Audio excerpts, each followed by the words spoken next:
na ni Vice President Sara Duterte ang anyay crisis of confidence na kinakaharap ng Administrasyong Marcos sa gitna ng mga protesta kontra korupsyon. Buwelta naman ng Malacanang, huwag magmalinis. Nakatutok si Marisol Abduraman.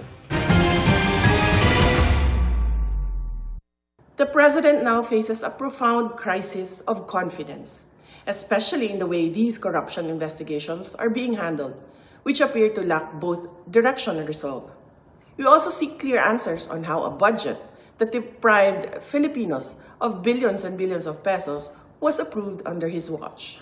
Ito ang pahayag ni Vice President Sara Duterte sa gitna ng kaliwat ng protesta kontra korupsyon.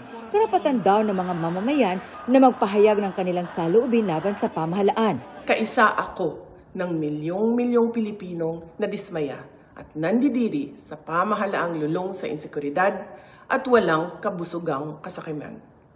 Ang karapatan nating magsalita at magpahayag ang sandigan ng demokrasya. Dapat itong pakinggan ng pamahalaan, hindi para isang tabi at baliwalain lamang. We Filipinos deserve better.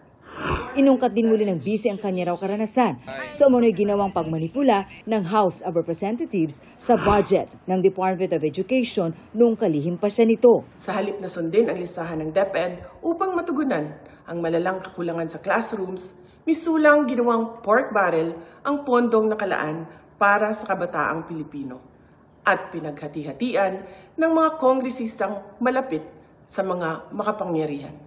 Pinili kong huwag sumali sa panggagago sa taong bayan.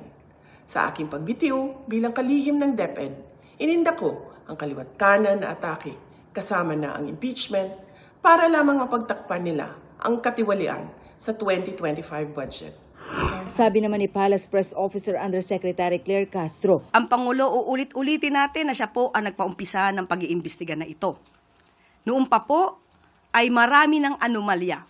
Since 2020, sinabi na po natin na marami na pong ghost projects pero wala pong ganitong klaseng pag-iimbestigang nangyari. Kung sino man yung nagsasabing walang trust and confidence, siguro siya po mismo ang maglahad kung meron siyang nakakaharap na anomalya. Huwag magmalinis ang hindi malinis at huwag magpakabayani ang hindi bayani.